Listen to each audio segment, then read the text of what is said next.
Bonjour, nous allons voir dans cette vidéo comment sélectionner une cellule ou une plage avec Visual Basic pour application. Alors pour que ce soit plus lisible, j'ai déterminé la couleur bleue sur le fond d'une cellule qui pour moi est la A37. Donc si vous faites l'exercice, essayez de faire la même chose, ça sera peut-être plus simple. Je vais cliquer sur une autre cellule et puis ensuite je vais utiliser l'enregistreur de macro pour sélectionner la cellule A37, celle qui est bleue. Donc je lance un enregistrement, j'appelle ma macro ajouter, ou je laisse par défaut le numéro de la macro qui est précisé, et je vais cliquer sur la cellule A37. A priori, Excel aura enregistré cette action. J'arrête ma macro, et je vais voir ce qui s'est produit dans le module 1 à droite. Et là, Excel a produit une instruction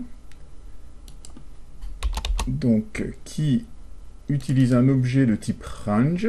Donc range, c'est ce qui permet de sélectionner une ou une plage de cellules, donc plusieurs cellules aussi. Voilà, donc range, ouvrir la parenthèse. Ensuite, les deux petits guillemets en fait déterminent une chaîne de texte en fait. Donc l'adresse de la cellule, c'est un petit texte, le texte A37, qui détermine que c'est la position de cette cellule. Et ensuite, il y a une action qui est effectuée, qui est la sélection, .select. Alors je clique sur n'importe quelle cellule, je lance la macro, et on voit que mon curseur revient ici. Donc cette instruction range.select permet de changer la manière dont on sélectionne une cellule. Donc on va voir que l'objet range peut aussi concerner une plage de cellules. Par exemple, si je sélectionne la plage A37C39, pour sélectionner cette plage, je peux essayer de saisir directement l'adresse de cette plage. Donc là, au lieu de A37, une cellule unique, je vais mettre 2 points, c'est comme ça que Excel adresse les cellules. Et puis je vais mettre la deuxième cellule qui va être la C 38. Donc je me retrouve avec une instruction qui devrait sélectionner la plage de cellules A37C38. On va la tester tout de suite. Hop, ça a marché, ça sélectionne bien la plage de cellules correspondante. Je remodifie le code pour revenir simplement sur la sélection de la plage A37. Donc on a vu qu'il est possible de sélectionner la cellule par le code en mettant son adresse et ses coordonnées. On va essayer de le faire en faisant référence au nom d'une cellule ou d'une plage de cellules. Alors pour cela, j'ai créé une cellule jaune, je vais lui donner un nom que je valide par la touche Entrée. Donc quand je clique sur cette cellule, le nom a bien été validé. Et maintenant, je vais dire à mon code, sélectionne-moi la cellule jaune.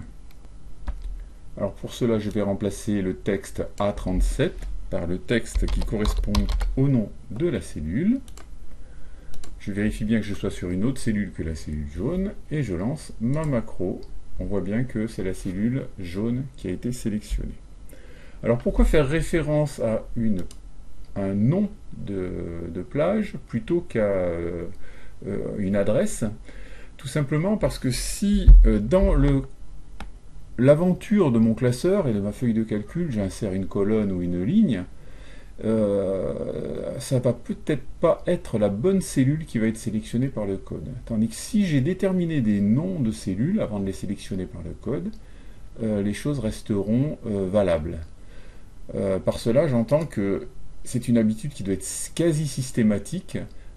Avant de sélectionner ou d'agir sur une cellule par du code Visual Basic, il faut nommer la cellule ou la plage pour lui faire référence.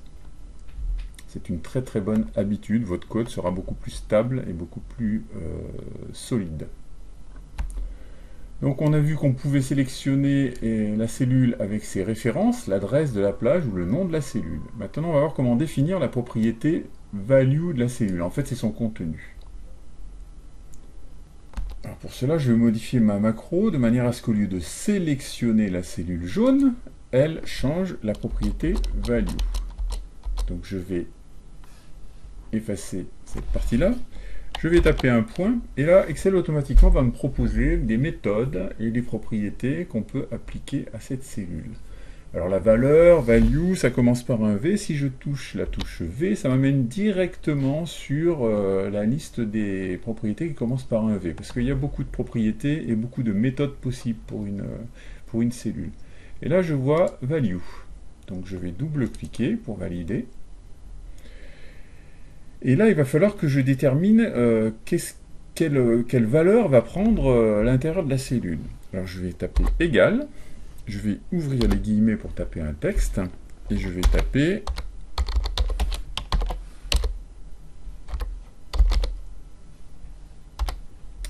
bonjour le monde. Je vais tester ma macro. A priori, donc, la valeur de la cellule va prendre la valeur de la chaîne de texte Hello World. C'est parti. Hop. Donc, qu'a fait Visual Basic? Il a déterminé pour la cellule qui a le nom jaune, la valeur Hello World. Donc on va faire une autre tentative parce que les cellules ne contiennent pas que du texte. Et là je vais taper une valeur numérique. Je vais tester.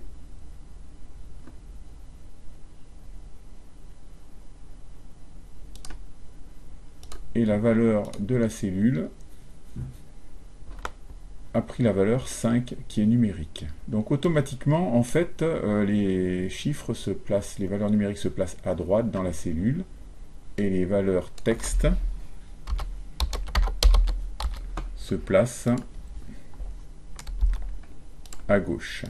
Donc la valeur de la cellule peut prendre la forme d'une chaîne de texte ou d'une valeur numérique. En fait, la cellule s'adapte automatiquement. Alors, il y a beaucoup de propriétés possibles pour une cellule. On peut définir son fond, on peut définir la couleur, la police de caractère, etc. Tout simplement en faisant appel à cette liste et toutes les possibilités qui apparaissent. Si vous avez du mal à trouver une possibilité, vous utilisez l'enregistreur de macro et puis vous créez une macro qui va faire les choses à votre place, qui va vous donner la solution de votre problème. On va voir comment utiliser notre première méthode. Là, pour le moment, on a déterminé des propriétés. Et là, on va changer, on va utiliser une méthode. Alors, cette méthode, c'est la méthode clear. Alors, vous voyez, la différence entre les propriétés et les méthodes, c'est la petite icône ici qui est une forme de, comme une petite gomme, en fait. Donc, je vais cliquer sur clear. Et donc là, cette instruction-là va appliquer la méthode effacer à la cellule qui a pour nom jaune. On va tester ça tout de suite. On voit bien que tout a été effacé, y compris la couleur. Et j'imagine que s'il y avait un encadrement, ça aurait tout effacé. Donc ça a fait un reset complet de la cellule.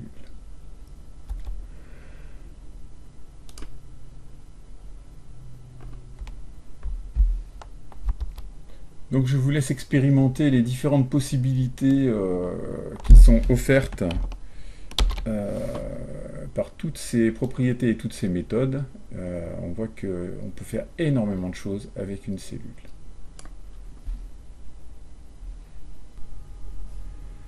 Dans la prochaine vidéo, je vous propose de réaliser notre première interaction avec l'utilisateur en affichant une première boîte de dialogue.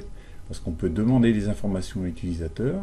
Sur Excel, l'utilisateur peut rentrer les données directement dans des cellules du tableur, mais on peut aussi interagir avec des boîtes de dialogue. Et ensuite, on va commencer à envisager les premières variables, c'est-à-dire les premières petites boîtes dans lesquelles la programmation va pouvoir stocker des valeurs numériques ou des valeurs texte.